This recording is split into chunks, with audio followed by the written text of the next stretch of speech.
Hello बेलवर्स, welcome to my channel. जो कोई भी मेरे चैनल में नए हैं प्लीज़ ज़्यादा टाइम मेरे चैनल को सब्सक्राइब ज़रूर करके जाइए। और वीडियोस पसंद आते हैं तो वीडियो पर लाइक कमेंट करके वीडियो को शेयर ज़रूर कीजिए। और जितने भी बैकग्राउंड नॉइज़ है प्लीज़ उन्हें इग्नोर कीजिए। चलिए शुरू करते हैं।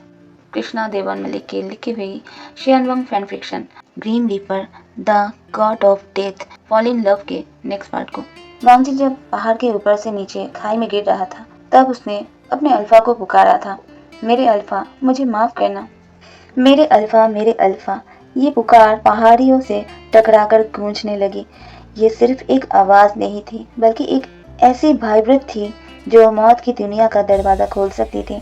दूर, बहुत दूर, अंधेरे के उस पार विभूषण जो अपने रीपर ड्यूटी में मसरूफ था अचानक रुक गया। उसका दिल जो सदियों पहले धड़कना बंद कर चुका था आज एक जोरदार झटके से कांप उठा। उसे वांगजी के डर की, उसकी तरफ की और उस बच्चे की पुकार सुनाई दी जो उसका अपना खून था। विभूषण की आंखें खून की तरह लाल हो गई। उसके चारों तरफ की हवा काली होने लगी। किसी ने उसके क्लेम किए हुए ओमेगा पर हाथ उठाया था। किसी की इतनी हिम्मत की मौत के देवता की अमानत को मौत के हवाले करे। वांगजी अभी जमीन से टकराने ही वाला था। अचानक वक्त रुक गया। हवा में गिरती हुई वो लाचार जान लान वांगजी अपने मौत का इंतजार कर रहा था। लेकिन जमीन से टकराने के बजाय उसे अचानक ऐसा महसूस हुआ जैसे वो रुई के ढेर पर गिर गया हो। एक ठंडी पर बेहद मजबूत पकड़ ने उसे हवा में ही थाम लिया था। वांगजी ने थरथराते हुए अपनी आंखों को खोली। उसने नीचे देखा। गहरी खाई की पथरीली जमीन उससे सिर्फ कुछ ही फीट दूर थी, पर वो वहां तक नहीं पहुंचा था। वो हवा में ही लटक रहा था, या यूं कह कि किसी के गोद में था। भले ही वहां कोई दिखाई नहीं दे रहा था, वांगजी को पता था उसका अल्फा आ गया है। अल्फा! वांगजी ने एक सिसकी ली और अपने दोनों हाथ हवा में फैलाकर उस अदृश्य जिस्म को जोर से गले लगा लिया। वो किसी खोए हुए बच्चे की तरह विभूषण के सीने से लग गया और जोर जोर से रोने लगा। उसके रोने में सिर्फ डर नहीं था बल्कि वो सारा दर्द था जो उसने सदियों से सहा था। अपने परिवार की नफरत, वो अकेलापन और मौत का वो खौफ जिससे वो अभी अभी गुजरा था। विभूषण जो अब तक गुस्से में जल रहा था वांगजी के आंसू को देखकर जैसे पिघल गया। उसका दिल जो मौत और क्रूएलिटी का घर था आज पहली बार किसी के लिए धड़क रहा था। उसने इनविजिबल रहते हुए ही वांगजी के सर पर अपना हाथ रखा और उसके कानों में फुसफुसाया, अब रोना बंद करो। तुम अब महफूज हो। कोई तुम्हें छू भी नहीं पाएगा। विभूषण ने तय कर लिया था कि वो वांगजी को उस नरक में वापस नहीं भेजेगा। उसने अपनी शक्तियों का इस्तेमाल किया। अचानक हवा में एक काला पोर्टल खुला, एक ऐसी जगह जहां रोशनी नहीं सिर्फ चांद की ठंडी चांदनी थी। एक ही पल में वांगजी और विभूषण उस खाई से गायब होकर एक बिल्कुल नई दुनिया में पहुंच गया। जब वांगजी ने जमीन पर पैर रखा तो उसकी आंखें हैरत से फैल गई। ये था रेलम ऑफ इंटरनल नाइट। यहाँ आसमान हमेशा गहरा पर्पल और ब्लैक रहता था, जहाँ हजारों सितारे हमेशा चमकती थी। दूर दूर तक ब्लैक रोजेस के मैदान थे जो रात की थकान में महक रहे थे। हवा में एक अजीब सा संगीत था, जैसे बांसुरी की धुन कहीं दूर से आ रही हो। उसके सामने एक बहुत बड़ा काला संगमरमर का महल था जो हवा में लटकती हुई शक्तियों से बना था। ये विभूषण का घर था, एक रीपर का घर। वांगजी ने डरने के बजाय उस दुनिया को बड़े चाव से देखा। उसे वहां की ठंडक और खामोशी से डर नहीं लगा, बल्कि वहां उसे वो आज़ादी महसूस हुई जो उसे चाइना के उस बड़े से घर में कभी नहीं मिली थी। अल्फा, क्या ये आपका घर है? वांगजी ने उत्सुकता से पूछा। उसका ध्यान अब अपने आंसुओं से हटकर इस जादुई दुनिया पर था। विभूषण अभी भी अदृश्य था, पर उसने वांगजी का हाथ थामा और कहा, हाँ वांगजी, ये मेरी दुनिया है। यहाँ ना लानी है ना शिचन। यहाँ सिर्फ मैं हूँ और अब तुम हो। मुझे यहाँ बहुत अच्छा लग रहा है, वांगजी ने कहा और अपने पेट पर हाथ रखा जहाँ उसका नन्हा बच्चा सुकून से सो रहा था। अब हमें कोई अलग नहीं कर पाएगा, वांगजी ने धीरे से बुदबुदाया। विभूषण ने वांगजी को ढेर सारा प्यार किया, उसके माथे को चूमा और उसे महल के अंदर ले गया। वांगजी के लिए ये मौत की दुनिया नहीं थी, ये उसके लिए जन्नत थी, क्योंकि यहाँ उसे वो मिला जो उसे कभी नहीं मिला था, सच्चा प्यार और हिफाजत। विभूषण के महल की खामोशी में एक अलग ही सुकून था। ये दुनिया जो मौत की दुनिया कही जाती थी, आज वांगजी के लिए सबसे सुरक्षित जगह बन गई थी। विभूषण ने तय कर लिया था कि वो अब वांगजी को उस बेरहम इंसानी दुनिया में वापस कभी नहीं भेजेगा। उसका बच्चा और उसका ओमेगा अब हमेशा के लिए उसके पास रहेगा। वांगजी, विभूषण की भारी और गहरी आवाज गूंजी, भले ही वो अभी भी अदृश्य था। क्या तुम सच में मेरे साथ इस सुनसान दुनिया में रह पाओगे? यहाँ ना कोई इंसान है और ना ही कोई शोर, सिर्फ मैं और तुम। वांगजी ने बिना एक पल सोचे हाँ में सर हिला दिया। उसने महसूस किया कि उसके अल्फा ने अब उसे पूरी तरह से अपना लिया है। वांगजी ने बड़े प्यार से कहा, मैं रहना चाहता हूँ, बस मुझे इतना बता दीजिए, क्या आप हमेशा मेरे साथ रहेंगे? मुझे छोड़कर तो नहीं जाएंगे ना? विभूषण ने उसके गालों को सहलाते हुए कहा, हमेशा। तुम मेरी रूह का हिस्सा बन चुके हो वांगजी, इसलिए हमेशा मैं तुम्हारे साथ रहूंगा। वांगजी खुशी से झूम उठा और उसने हवा में ही विभूषण को गले लगा लिया। पर तभी उसके दिमाग में एक पुराना सवाल आया और उसने कहा, एक सवाल का जवाब देंगे? आप दिखाई क्यों नहीं देते? क्या आप हमेशा से ही ऐसे ही रहते हैं?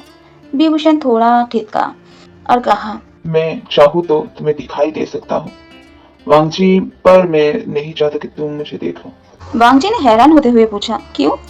विभूषण ने कहा, क्योंकि मैं एक ग्रीन रीपर हूँ, मैं मौत का साया हूँ। लोग मुझे देखकर ही डर से मर जाते हैं। मेरा रूप तुम्हारे लिए डरावना हो सकता है। विभूषण की आवाज में एक दबी हुई तकलीफ थी। वांगजी ने मुस्कुराते हुए कहा, मुझे रूप रंग से फिक्र नहीं पड़ता मेरे अल्फा। मैंने आपके स्पर्श को महसूस किया है, आपकी हिफाजत को देखा है। मुझे आपके दिल से मतलब है, चेहरे से नहीं। विभूषण ने गहरी सांस ली और कहा, ठीक है, पर देखने से पहले मेरी सच्चाई सुन लो। हम जैसे रीपर की अपनी अलग दुनिया होती है। हम सदियों से अकेले रहते हैं, बिना किसी परिवार या प्यार के। तुम वो पहला इंसान हो जो मेरी इस तन्हाई को खत्म करने यहाँ आए हो। ये बोलते ही कमरे की हवा थमी और विभूषण ने अपना इनविजिबल शील्ड को हटा दिया। धीरे धीरे वांगजी के सामने एक मर्दाना जिस्म उभरने लगा। विभूषण के कद लंबा था, उसके काले बाल आसमान के घटाओं की तरह बिखरे हुए थे। वो बेहद हैंडसम और रोपेला था, लेकिन उसकी आंखें पूरी तरह से जेट ब्लैक थी, जिसमें ना कोई सफेदी थी और ना ही उन आंखों में कोई पुतलियां थी। वो मौत की गहराई जैसी दिख रही थी। वांगजी एक पल के लिए रुका, पर डरा नहीं। उसने देखा कि उस डरावनी आंखों में भी उसके लिए बेहद प्यार और फिक्र थी। वांगजी ने कदम आगे बढ़ाया और विभूषण के चेहरे को अपने हाथों में लेकर उसके होठों पर एक सॉफ्टली किस किया। विभूषण के लिए ये किस एक बिजली की झटके के जैसा था। उसने सोचा था वांगजी पीछे हट जाएगा, पर वांगजी ने तो उसे और भी जोर से थाम लिया। विभूषण का सब्र का बांध टूट गया। उसने वांगजी को अपने बाहों में भरा और पलट के ढेर सारे किसेस करने लगा, उसके गालों पर, उसके गर्दन पर, उसके लाल होठों पर। वो वांगजी को उठाकर सीधा महल के बड़े से सिल्क के बेड पर ले आया। विभूषण अब सिर्फ किसेस तक रुकने वाला नहीं था। उसकी सदियों की भूख अब जाग चुकी थी। वो अपनी हदों को पार करने के लिए तैयार था। उसने वांगजी के जिस्म पर अपना हक जताना शुरू किया, हर स्पर्श में ये जताते हुए कि वांगजी सिर्फ और सिर्फ उसका है।